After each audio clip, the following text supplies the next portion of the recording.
దేవుని పరిశుద్ధ నామానికి స్తోత్రాలు. ఈ రోజున ఆమోసు గ్రంథము 8వ అధ్యాయము. ఈ అధ్యాయంలో 14 వచనాలున్నాయి. మొదటి వచనం, మరియు ప్రభు అయిన యెహోవా దర్శన రీతిగా వేసవి కాలపు పండ్ల గంప ఒకటి నాకు కనుపరచి. రెండవ వచనం, ఆమోసు, నీకు కనబడుచున్నదేమని నన్నడుగగా, వేసవి కాలపు పండ్ల గంప నాకు కనబడుచున్నదని నేనంటిని. అప్పుడు యెహోవా నాతో సెలవిచ్చినదేమనగా, నా జనులకు ఇశ్రాయేలీయులకు అంతము వచ్చేయున్నది, నేనికను వారిని విచారణ చేయక మానను. మూడవ వచనం, ప్రభువైన యెహోవా సెలవిచ్చినదేమనగా, మందిరములో వారు పాడు పాటలు ఆ దినమున ప్రలాపములగును, శవములు లెక్కకు ఎక్కువగును, ప్రతి స్థలమందును అవి పారవేయబడును, ఊరకుండుడి. నాలుగవ వచనం, దేశమందు బీదలను మింగివేయను, దరిద్రులను మాపివేయను, కోరువారలారా.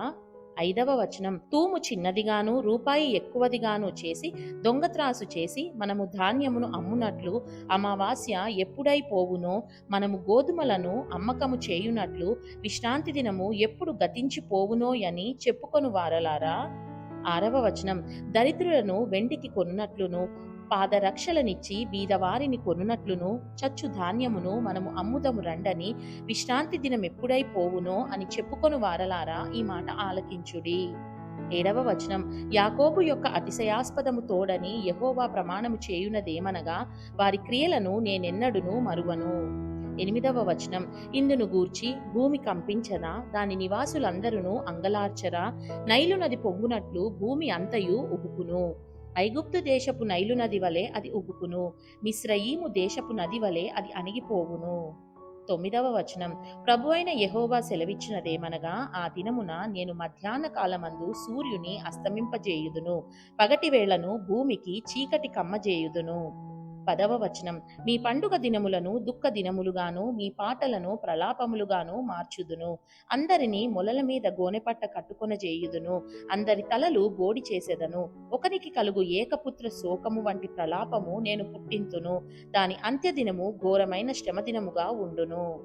11వ వచనం, రాబోవు దినములందు దేశములో నేను క్షామము పుట్టింతును, అది అన్నపానములు లేకపోవుట చేత కలుగు క్షామము కాక, యెహోవా మాటను వినకపోవుట వలన కలుగు క్షామముగా ఉండును, ఇదే యెహోవా వాక్కు.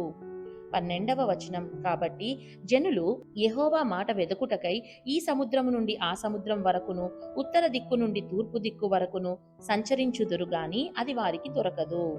13వ వచనం, ఆ దినమందు చక్కని కన్యలును యవ్వనులను దప్పిచేత సొమ్మసిల్లుదురు.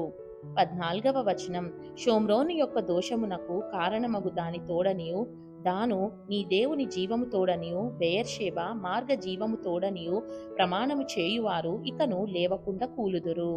దేవుడు చదవబడిన పరిశుద్ధ వాక్యాన్ని మనందరి వినికిడిలో దీవించి మనల్ని ఆశీర్వదించునుగాక.